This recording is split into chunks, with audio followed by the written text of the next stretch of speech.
السلام علیکم ورحمۃ اللہ وبرکاتہ۔ اعوذ باللہ من الشیطان الرجیم، بسم اللہ الرحمن الرحیم، الحمد للہ رب العالمین۔ کل ہم نے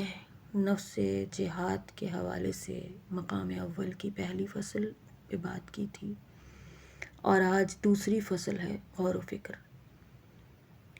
یہ بھی جان لو جہاد نفس اور حرکت اللہ کی پہلی شرط غور و فکر ہے، اگرچہ بعض علماء اخلاق نے اس کو ہدایت کے 5ویں درجے میں رکھا ہے، اور اپنی جگہ پر یہ صحیح بھی ہے۔ یہاں پر غور و فکر سے مراد یہ ہے کہ انسان 24 گھنٹے میں چاہے تھوڑی ہی دیر کے لیے ہو، روزانہ یہ سوچے کہ جس خدا نے اس کو اس دنیا میں پیدا کیا ہے، تمام راحت و آرام کے اسباب اس کے لیے مہیا کیے ہیں، اس کو صحیح و سالم بدن بخشا ہے، اس بدن کو ایسی طاقتیں مرحمت فرمائی ہیں، ان میں سے ہر قوت نفع بخش ہے اور جن سے عقل حیران ہے، اور اس کے لیے نعمت و رحمت کی بساط بچھائی ہے، اور دوسری طرف سے یہ بھی سوچے کہ اسی خدا نے ہم لوگوں کے لیے اتنے انبیاء بھیجے، کتابیں نازل کیں، ہماری ہدایت کا انتظام کیا، اسی مالک کے لیے ہمارا فریضہ کیا ہے۔ اس پوری کائنات کا مطلب صرف شہوت پرستی ہے، حیوانی خواہشات کی تکمیل ہے، جس میں ہمارے اور تمام حیوانات میں کوئی فرق نہیں ہے، سبھی اس میں شریک ہیں۔ یا اس دنیائے رنگ و بو کا کچھ اور بھی مقصد ہے کہ انبیاء اکرام، اولیاء اعظام، حکمائے بزرگ، ہر قوم و ملت کے علماء اعلام جو لوگوں کو عقل و شرع کے قانون کی دعوت دیتے تھے، شہوت پرستی اور دنیا فانی سے پرہیز کرنے کی تاکید کرتے تھے، یہ سب لوگوں سے دشمنی رکھتے تھے، اور لوگوں کے اب بھی دشمن ہیں، باہم جیسے لوگوں کی اصلاح سے واقف نہیں ہیں، جو دریائے خواہشات میں غرق ہیں۔ ایک عقل مند انسان اگر تھوڑی دیر بھی غور و فکر کرے تو سمجھ لے گا کہ اس بساط کا مقصد کوئی دوسری چیز ہے، اس خلقت سے مقصود اس سے بزرگ و برتر عالم ہے، اور یہ حیوانی زندگی بالذات مقصود نہیں ہے۔ انسان عاقل کو اپنی فکر کرنی چاہیے، اپنی بے چارگی پر رحم کھانا چاہیے،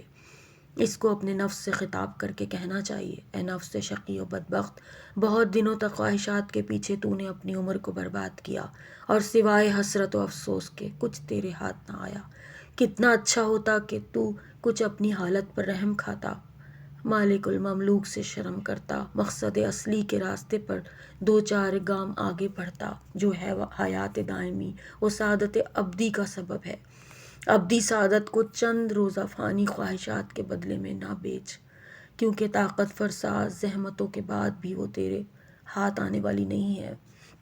قرون ماضیہ سے لے کر اب تک کے انسانوں کے بارے میں جو اہل دنیا تھے، ان کے بارے میں تھوڑا سا غور کر کے ان کے رنج و غم، ان کی زحمتیں ان کی راحتوں کے مقابلے میں کتنی زیادہ تھیں، جبکہ ہر شخص کے لیے راحت و خوشی کا میسر ہونا ممکن نہیں ہے۔ جو شخص انسان کی صورت میں شیطان کا نمائندہ ہے اور شیطانی فوج کا سپاہی ہے، جس کو اس نے بھیجا ہے، اور جو تم کو تکمیل خواہشات کی دعوت دیتا ہے اور کہتا ہے مادی دنیا کی حفاظت کرو، ببربعیش کوش کے عالم دوبارہ نیست کہتا ہے،